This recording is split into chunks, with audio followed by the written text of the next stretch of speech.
সময়টা ছিল ১৯৯৩ সাল। আমাদের পাশের বাড়ির এক কাকা, ওনার নাম ছিল শুক্র আলী। কাকার একটা বন্ধু ছিল হাশেম আলী।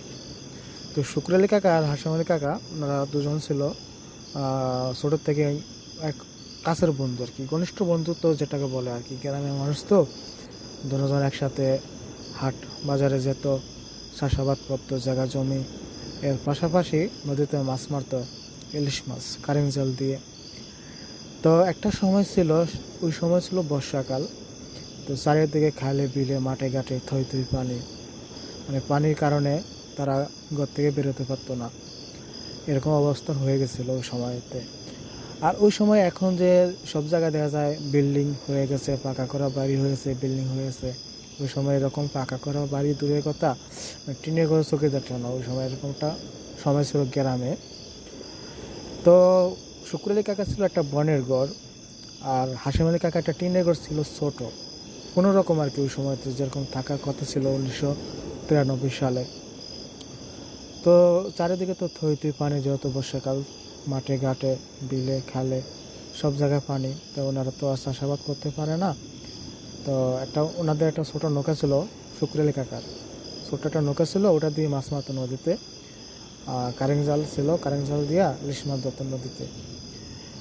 তো বর্ষাকাল থাকার কারণে ওনার তো চাষাবাদ করা তো বন্ধই হয়ে গেল। তো দুই বন্ধু পরামর্শ করলো যে নদীতে মাছ মারবে রাত্রেবেলা। তো যে কথা সেই কাজ। তা হাশেম আলী কাকার আর শুক্র আলী কাকার বাড়ি ছিল এই গ্রাম আর ওই গ্রাম, মানে মাঝখান দিয়ে বড় একটা বিল, মানে সেই বিলের ভিতরে হাঁটু সমান পানি ছিল ওই সময়, বর্ষার শেষের দিকে হাঁটু সমান পানি ছিল। আর এই গ্রাম ওই গ্রাম, মানে সময়টা ছিল যদি হেঁটে আসতো তাহলে 10 মিনিট কি 15 মিনিট লেগে যেত। মানে কোনো রাস্তাঘাট ছিল না ওই সময়, হেঁটে হেঁটে আসলেও মানে 10 থেকে 15 মিনিট লেগে যেত। তো একদিন শুক্র আলী কাকা হাশেম কাকাকে বলে দিল, শুক্র আলী কাকা বাড়ি ছিল নদীর সাথে, মানে বেশি দূরে না কি, নদীর সাথে ছিল শুক্র আলী কাকার বাড়ি। আর হাশেম আলী কাকার বাড়ি ছিল মানে ওই যে এই গ্রাম ওই গ্রাম একটু ভেতরে আর কি, নদী থেকে একটু ভেতরে। শুক্র আলী কাকার যে গ্রাম সেটা ছিল নদীর পার, আর হাশেম আলী কাকার গ্রাম ছিল নদীর একটু দূরে, মানে এর ভিতরে বড় একটা বিল। এই বিল মানে হেঁটে আসতে হয়, কোনো রাস্তা নাই, মেঠো পথ। আর ওই সময় তো মেঠো পথও নাই, যেহেতু বর্ষাকাল, চারিদিকে পানি আর পানি হাঁটু সমান। তো একদিন শুক্র কাকা বললো, তো রাত্রেবেলা ফজরের সময় চলে আসিস, আমরা মাছ মারতে যাবো, ঠিক আছে? তো হাশেম কাকা ঠিক আছে বলে চলে গেল। উনি ফজরের সময় আসবে বলে। তো তখন ছিল তো চাঁদের আলো, জ্যোৎস্না রাত, চারিদিকে পানি থই থই, মানে ওই সময় চাঁদের আলো এরকম মনে হইতো যে সকাল হয়ে গেছে। তো একটা সময় চাচা মনে করলে যে সকাল হয়ে গেছে মনে হয়, ওই যে চাঁদের আলো বুঝতে পারে নাই যে উনি এখনও রাত। আর ওই সময়টা তো গড়িও এরকম ছিল না, আর উনি গড়ি থাকলো, উনি গড়ি কাটা চিনে না, যেহেতু গ্রামের মানুষ, শহরসিদা মানুষ, ওর এলাকা তো জানেই না গ্রামের মানুষ ওইরকম সবসময় চাষাবাদ করে খাইতো। তো চাচা হাশেম আলী চাচা মনে করছে যে সকাল হয়ে গেছে, উনি মনে করছে সকাল হয়ে মানে টাইম আরও 7টা-8টা বেজে যেতে আছে, এরকম অবস্থা উনি মনে করছে এরকম। কিন্তু ওই সময় ছিল গভীর রাত আর কি, প্রায় 2টা, 2:30, 3টে এরকম বাজছে। উনি আর বুঝতে পারে নাই, উনি তো সকাল হয়ে গেছে এইসব ভেবে ঘর থেকে বের হয়ে গেছে। তো ওনার ওয়াইফ, উনিও ছিল মুরব্বী, যাতে উনিও সহসিদা ছিল, উনি আর মানে উনিও বুঝতে পারে না যে এখন কটা বাজে। আর ওই সময় তো গড়িও ছিল না, ওই গড়ি কাটাও ওনারা চিনে না যে গড়ি ছিল ওই সময়তে। তো যাই হোক, হাশেম আলী শাসা মনে করছে যে হয়তো সকাল হয়ে গেছে, তো এইসব ভেবে উনি ঘর থেকে বের হয়ে গেছে। আর যেহেতু শুক্র আলী কাকার হাশেম আলী কাকার বাড়ি হচ্ছে এপার আর ওই পার, মানে গ্রামের মাঝখানে যেহেতু বড় একটা বিল, আর বিলের ভিতরে তো থই থই পানি যত বর্ষাকাল। আর এই বিলে এপারও এপার আর ওইপার বিলের দুই সাইডে আবার ধান ক্ষেত, দোনসা ক্ষেত, পাট ক্ষেত, যেরকম হয় গ্রামের চাষাবাদ বর্ষার সময়। তো ওই সময় ছিল ধান ক্ষেত, পাট ক্ষেত, দোনসা ক্ষেত, এর ভিতর দিয়ে একটা মেঠো পথ ছিল, ওই পথ দিয়ে হেঁটে আসতে হবে শুক্র কাকার বাড়িতে। মানে একটা বিল পাড়ি দিয়ে ওই ধান ক্ষেত আর যে পাট ক্ষেত, দোনসা ক্ষেতের মাঝখান দিয়ে একটা পথ গেছে, ছোট্ট একটা চিকন মেঠো পথ, ওই মেঠো পথ দিয়ে আসতে হবে। আর ওই সময়তে তো হাঁটু সমান পানি ছিল, তো পানি দিয়ে উনি আসতেছেন, যেহেতু অনেক 15 মিনিটের রাস্তা, 10-15 মিনিটের রাস্তা। তা ওনারা তো গ্রামের মানুষ, ওনার ভিতরে তো ভয়টার ছিল না সময়তে, মানে ডর ভয় ওনার ভিতরে নাই, যেহেতু ওনারা গ্রামে বড় হয়েছে। তো হাসেমান শাসা আসতেছে আসতেছে, এর ভিতরে দেখে দইনসাকে তার পাট ক্ষেত, এর মাঝখান দিয়ে একটা মানুষ দাঁড়ায় আছে। মানে ওনার মাথায় এটা আর নাই, প্রায় দইনসার পাট ওগুলো প্রায় উচ্চতা হয় 6 থেকে 7 ফিট। তো ওনার মাথায় এটা নাই যে 6 থেকে 7 ফিট যদি দইনসা খেতে হয়, এটার মাথায় একটা মানুষ, মানে মানুষ কিভাবে দেখা যায়, মানে একটা মানুষ কত লম্বা হলে 7 ফিট 8 ফিটের উপর দিয়েও তাকে দেখা যায় পুরো স্পষ্টভাবে, পুরো বডি শো দেখা যায়। উনি আর বুঝতে পারে নাই, তো দূর থেকে দেখতেছে যে দইনসাকে উপরে একটা মানুষ দাঁড়ায় আছে। উনি ভাবছে হয়তো সাধারণ মানুষ, এরকম ভেবে উনি আর কিছু মনে করেন নাই, কারণ গ্রামে তো অনেক মানুষও হয়, লম্বা হয়, ঠিক আছে। এসব ভেবে উনি মনে করেছেন হয়তো গ্রামে কেউ হতে পারে। দূর থেকে দেখতেছে তো একটা মানুষ দাঁড়ায় আছে, দইনসাকে উপর দিয়েও দেখা যায় পুরো স্পষ্টভাবে। উনি আর বুঝতে পারেন নাই যে এটা মানুষ না অন্য কিছু হতে পারে, এটা উনি কল্পনাও করেন নাই, কারণ ওনারা গ্রামে বড় হয়েছে, ওনারা তো জানেন সব কিছুই, অভিজ্ঞতা ওনাদের কম বেশ আছে, যেহেতু ওনারা চাষাবাদ করতেন গ্রামে, মাঠে ঘাটে মাছ মারতেন, নদীতে, পুকুরে, ওনাদের অভিজ্ঞতা তো বেশি এসব সম্বন্ধে। যাই হোক, ওই সময় চাষা মনে করেন না যে এটা মানুষ না অন্য কিছু হতে পারে। যাই হোক, চাচার মতো করে হাঁটতেছে হাঁটতেছে হাঁটতেছে, হঠাৎ করে দেখে ওই মানুষটা আর দেখা যাচ্ছে না। তো উনি ভাবছে হয়তো চলে গেছে, এরকম কিছু ভেবে মানে উনি আবার ওনার মতো করে হাঁটতেছে। তো হাঁটার কিছুক্ষণ পরে দেখে একটা মানুষ তার সামনে দাঁড়ায় আছে। সামনে দাঁড়ায় আছে, তো উনি আর কিছু মনে করেন নাই, সামনে দাঁড়ায় আছে। উনি আবার জিজ্ঞেস করতে, কেউ সামনে দাঁড়ায় আছেন কে? তো ওই জায়গার থেকে কোনো রিপ্লাই আসতেছে না, উত্তর আসতেছে না, যে দাঁড়ায় আছে উনি কোনো রিপ্লাই দিতে আসে না। তো উনি আবার কিছুক্ষণ পরে ওই লোকটা আবার হাওয়ার সাথে মিলিয়ে গেল। তখন উনি বোঝেন না যে এটা অন্য কিছু হতে পারে, উনি মনে করছেন যে হয়তো কোথাও চলে গেছে, বা ধান খেতে ভিতরে ঢুকে গেছে, নয়তো পাট খেতে ভিতরে ঢুকে গেছে। এইসব ভেবে উনি আবার ঠিক ওনার মতো করে হাঁটতেছে হাঁটতেছে।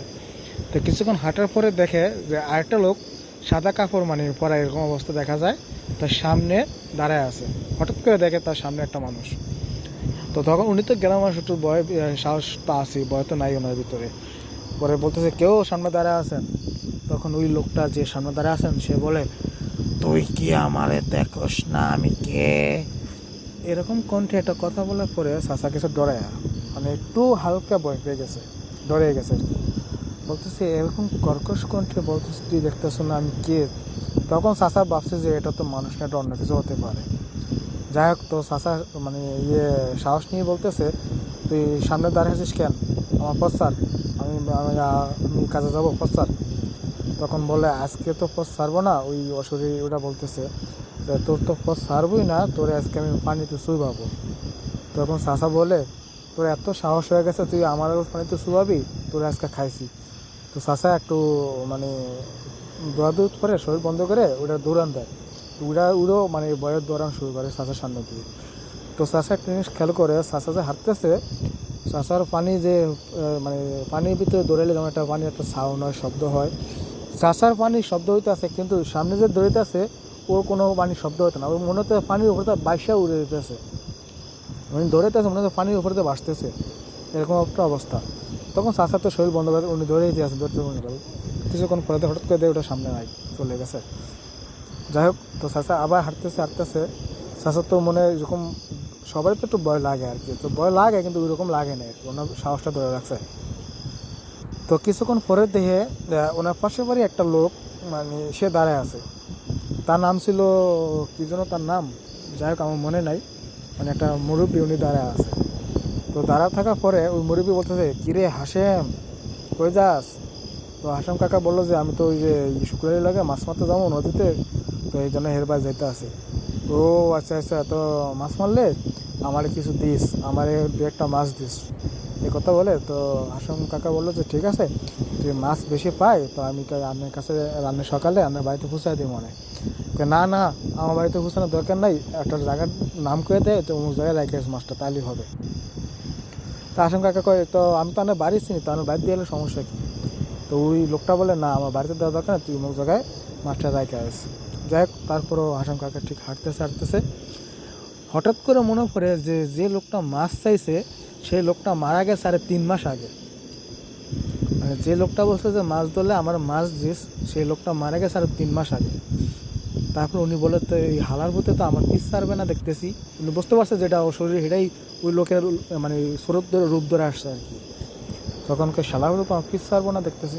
যাই হোক, তো কাকা তারপর বুঝতে পারলো যে এটা উনি না, উনি তো মারাই গেছে। যে সময় ওই লোকটার সাথে কথা বলে ওনার হাসান কাকা মনে নাই যে লোকটা যে মারা গেছে। তো বলে হালাই তো পিস ছাড়বে না এইসব কথা বলে মানে আবার চলে গেছে, সামনের দিকে হাঁটতেছে। মানে উনি কাকা কিন্তু তারপর পিছনে হাঁটে না যে বাড়ি চলে যাবো, এরকম কোনো মনের সাথে ওনার ভিতরে আসে নাই। ওনার কথা হচ্ছে ওনার গন্তব্য পৌঁছাইতেই। যাক, তারপরে কাকা হাঁটতেছে হাঁটতেছে হাঁটার পরে কিছুক্ষণ পরে আরেকটা লোক মানে কাকার সামনে অনেক লম্বা আর অনেক মানে চোখগুলো অনেক বড় বড়, মানে মনে হচ্ছে এমন মিলে তাকা আসলে কাকার দিকে মনে হচ্ছে কাকারে অনেক সুবাই মারে ফেলাইব, কাকারে অনেক খেয়া ফেলাইব, এরকম একটা মানে ভয়ঙ্কর একটা রূপ নিয়ে কাকা দিয়ে তাকায় আছে। তো কাকা তো বলছে যে এটা কোন শালায়, তো কাকায় ওইরকম মনে কোনো ডর রাখে নাই। তারপরও ওনার মতো করে উনি আগাইতে আছে। আগানে এক পর্যায়ে বলতেছে যে তুই যাই হোস না কেন তুই আমার পথ স্যার, তুই যেই হোস না কেন তুই আমার পথ স্যার, তুই আমার পথ আটকেছ কে, তুই সর, তুই কে আমি চিনছি। পরে হাসে, তুই কে, আমি কে, তুই চিনছ, তোর তো খেয়া ফেলাম আজকে আমি। হাসেম শাস্তা বললো তুই আমার কি খাইবে, আমি তোর খেয়া ফেলাম। মানে হাসেম শাস্তা মনে হলে ভয় পেয়ে গেছে, উঠারা বুঝতে দেয় না যে হাসেম শাস্তা একটু নরম হয়ে গেছে, ভয় পেয়ে গেছে। কারণ ভয় তো সবারই থাকে, কম বেশ যত সাহসী লোক না হোক না কেন, ভয় সবারই থাকে। তারপরও হাসন সাহস নিয়ে আগাইতে আসে সামনের দিকে। তো এক পর্যায়ে যেতে যেতে আবার দেখে ওই লম্বা লোকটা অদৃশ্য হয়ে গেছে। হাসন চাষা তারপর আগাইতে সামনের দিকে। তো আগানোর পরে দিয়ে সামনে যাও, তার পরে যে একটা মানুষ মানে মর আর কি, মানে মৃত একটা মানুষ তার সামনে, যে কাপড় পরার পরে তিনটা বান্ধে না, এরকম বান্ধিয়া তার একটা লাশ ওনার সামনে পানিতে ভাসতেছে, কাপড়ে মানে মোড়ানো। তো হাসন কাকা কই এত রাত কইরা এই লাশকে আবার পানিতে রাখা গেল। তো কাকা মনে করছে হয়তো যেহেতু বর্ষাকাল চারিদিকে পানি, হয়তো কোথাও মাটি যদি নিছিল, তো মাটি করতে গিয়া দেখে হয়তো কবরের ভিতরে পানি চলে আসে। অনেক সময় হয় না যে বর্ষাকালে যে গ্রামের মাটিতে কবর খুলে পানি উঠে যায় কবরের ভিতরে। তো কাকা মনে করছে এরকম হয়তো কোনো কবরে পানি উঠে গেছে দেখে লাশ মানে রেখে দিছে, আর পানিতে বেশি বেশি লাশ এখানে চলে আসছে। কাকা মনে করছে এটা। তো যাক, কাকা তারপরেও সাহস নিয়ে আগাইছে, দেখবে যে লাশটা কার, চেহারা দেখবে আর কি। তো কাকা যখন দূর থেকে দেখে যে কাফনে মরানো একটা লাশ সামনে পড়ে আছে, তো কাকা আস্তে আস্তে আস্তে আস্তে হাঁটার পরে যেই না লাশের বানটা খুলে একটু চেহারাটা দেখবে, তখন লাশটা একটা বিট করে হাসি দেওয়া হচ্ছে, মানে হে হে হে হে, মানে একটা কেমন যেন একটা হাসি দেওয়া হচ্ছে। তখন কাকা একটু ভয় পেয়ে গেল। তখন ওই যে অসুবিধা বলে কিরে ভয় পাইছ, কাকার বলতেছে। কাকা তো বসছে যেটাকে, তুই আমার যতই ভয় দেখাস না কেন আমি কিন্তু ভয় পাই না, বুঝছো, তুই যতই ভয় দেখাস না কেন। পরে এসব কথা বলে মানে চাচা তারপরেও মানে তার তো শরীর বন্ধু আগের থেকেই। তো উনি সামনে আগাইলো, আগেরতেছে আবার এটা পিছনে আর তাকায় নাই, পিছন তো অনেক ডাকতেছে ওনার নাম ধরে, ঠিক আছে, ওনার অনেক কিছু দিয়ে মানে ওনার পথ মানে ইয়ে করার চেষ্টা করতেছে। তারপরে ওই হাঁটু সময় পানিতে উনি হাঁটতেছে হাঁটতেছে হাঁটতে হাঁটতে হাঁটতে হাঁটতে মানে আর কিছুক্ষণ পরে তার বন্ধুর বাড়ি আর কি, মানে পরে কাছাকাছি চলে আসে। আর তার বন্ধুর বাড়ির আগে একটা বড় একটা পুকুর আছে, বড় একটা পুকুর, মানে পুরো একটা বড় মানে পুকুরে মানে ছোটোখাটো বড় একটা পুকুর, তো ওটা একটা ঝিল বা খাল বললেও চলে, একটা ছোটোখাটো আর কি নদীর মতো বড় একটা পুকুর। সেখানে অনেক আজেবাজে অনেক কিছু থাকে, এটা উনি আগের থেকে জানতো। তো ওই পুকুর পাড়ে আবার দেখে ওনার বন্ধু শুক্রালি কাকা দাঁড়ায় আছে। শুক্রালি কাকা দেখে দাঁড়ায় আছে এই যে পুকুরে একটু আগে, মানে ওনার বাড়ি যাওয়া একটু আগে তো শুক্রালি কাকা দাঁড়ায় আছে। তো এর ভিতরে আবার হাসেম কাকা গেছে, আর শুক্র কাকা বলতেছে কিরে হাসেম, তোর না কইছে আরো আগে আইতে, তোর তো দেরি কি লেগে, তোর আইতে দেরি কি, আমি কখন ধরে তোর অপেক্ষা আছি। তো হাসেম আলী কাকা আর বোঝে নাই যে এটা যে ওনার বন্ধু না অন্য কিছু, তার বন্ধু রূপ ধরে দাঁড়ায় আছে এখানে। তো বলতেছে আরে দোস্ত কইস না, আরে দোস্ত কইস না, ওই কত কিছু ঘটে গেল আমার লগে, এ ডাকে উয়ে ডাকে, কত শয়তান মানুষের শুরু দইরা এই দইরা সেই দইরা, মানে ওই এরকম বলতেছে হাসেম কাকা শুক্র কাকারে। কে কী সে তোর, না আমার কিছু মানে কিছু করতে পারে নাই। পরে শুক্র কাকা বলতেছে তো চল আমার সাথে চল, আর বয়টার কিছু না, যেহেতু আমি চলে আসি, তোরা কিসের বয়। এটা কিন্তু শুক্রলি কাকা না, শুক্র কাকার রূপ ধরে অন্য কিছু তাকে নিয়ে যাওয়ার চেষ্টা করতেছে। তো হাসিম কাকা এটা বুঝতে পারে নাই, তো এটা ওনার বন্ধু না। তো যাই হোক, মানে ওই যে শুক্র কাকা হাসিম কাকারে পুকুরের দিকে নিয়ে যেতে চাইতেছে, মানে হাসিমুল কাকা এটা মাথায় নাই যে কিরে আমার বন্ধু তো যাই তার বাড়িতে যাওয়ার পরে তার হচ্ছে নদী, ও আমার পুকুরের দিকে নিয়ে যায় খেলে, এটা আমার হাসিমুল কাকা বুঝতে পারে নাই। তো হাসিমুল কাকাও কিছু না বুঝে মানে ওনার ফেসে যাইতেছে, আর ওই যে শুক্র কাকা তাকে খালের দিকে মানে পুকুরের দিকে নিয়ে যাইতেছে। তো একটা সময় দেখতেছে হাসিমুল কাকা যে যেহেতু চারিদিকে পানি, বর্ষাকাল যেহেতু, কিন্তু আমার হাসিমুল কাকার পানি যে যাইতেছে, পানির শব্দ হইতেছে, এই শুক্র কাকা যাইতেছে, ওনা পানি কোনো শব্দ হয় না, ওনা কোনো পানির কোনো আওয়াজ শব্দ কিছু হয় না, মনে হতেছে শুক্র কাকা পানির উপর দিয়ে বেশি বেশি যাইতেছে। তখন তো বুঝছে যে হাসিমুল কাকা যে এটা তো আমার বন্ধু না, এটা তো অন্য কিছু, শুক্রালীর রূপ ধরে আসছে। তখন বলে শুক্রালী তুই যা, আমি একটু এদিকে যাই, একটু মানে প্রকৃতি ডাকে সারা দেবো, মানে বাথরুমে দোষ আর কি এরকম একটা বুঝাইতেছে, মানে বাথরুম করবে উনি। আর শুক্র কাকারে বলতেছে তুই যা, আমি আসতেছি। না না, তুই আমার লেগে আয়, টাইম বেশি হয়ে গেছে গা।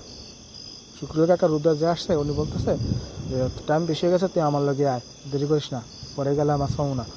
পরে শুক্র হাসিম কাকা তো বুঝছিস যে এটা ওর বন্ধু না, না তুই যা, আমি আসতেছি। তো এক পর্যায়ে দুই পর্যায়ে ওই যে শুক্র কাকার রুদ্র যে আসছে উনি জোর করে হয় না, ওই যে হাসিম কাকারে পুকুরের দিকে নিয়ে যায়।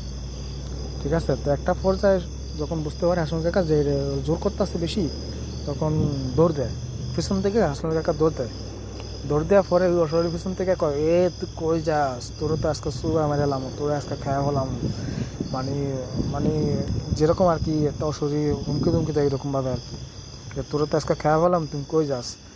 তো শুক্র কাকা বুঝতে পারে যে না, এটা তোমার কিছু ছাড়বে না, যদি আজকে বাঁচতে থাকে তত বাঁচ না, মরে যেত, এটা নিয়ে মরমু। তো শুক্র কাকা একটু সাহসী লোক ছিল, যেহেতু আগে বলছি, আর ওনারা গ্রামের মানুষ মাঠে ঘাটে কাজ করে, ওনাদের একটু শক্তি বেশি থাকে আর কি।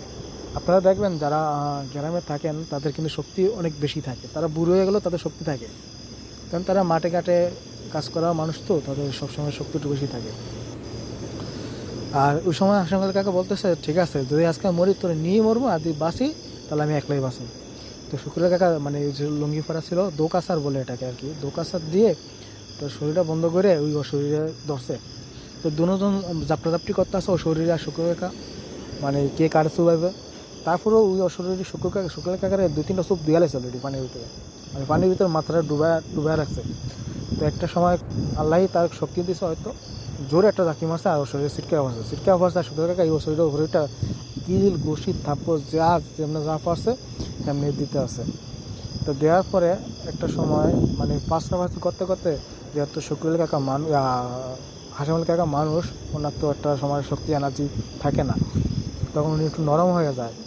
আর ওই সময়তে যেসব নরম হয়ে যায়, যখন ওনার মারার জন্য ওর শরীরে প্রস্তুতি নিচ্ছে, ওর শরীরে চাইছিল তো উনি পানির নিচে কাদা আছে না, কাদার ভিতরে গাড়ি রাখতে, তার মাথাটা কাদার ভিতরে গাঁথতে চাইছিল। তো ওই সময় হয়তো ফজরে আজানের শব্দে তো ওই শরীরে তাছাড়া কিছু করতে পারে, হাসিমুল কাকা কিছু করতে পারে নাই, ওই আজানের শব্দে ওই সময় আজান দিয়ে ফেলাইছে, পরে ওর শরীরে অদৃশ্য হয়ে গেছে গা। আর হাসিমুল কাকা মানে অজ্ঞান অবস্থায় একটা মাঠের ভিতরে একটা মানে ফালায় রাখছে, মানে পানির ভিতরে না, পানির পাশে আবার একটা খালি জায়গা ছিল, ওই জায়গায় 2 সেকেন্ড ফাট খেতে মাঝখানে একটা খালি জায়গা ছিল, ওই খালি জায়গার ভিতরে এরপরে হাসিমুল কাকারও ফালাতে হয়ে গেছে গা। এরপর সকালবেলা উঠে দেয়, সবাই দেখে যে হাসিমুল কাকা পড়ে রয়েছে এখানে। তারপর হাসিমুল কাকার সবাই উঠে নিয়ে পরে জিজ্ঞেস করলো কী কী হয়েছে, তখন এখন যা বললাম সব কাহিনী করে বললো যে এই কাহিনী হয়েছে আমার সাথে।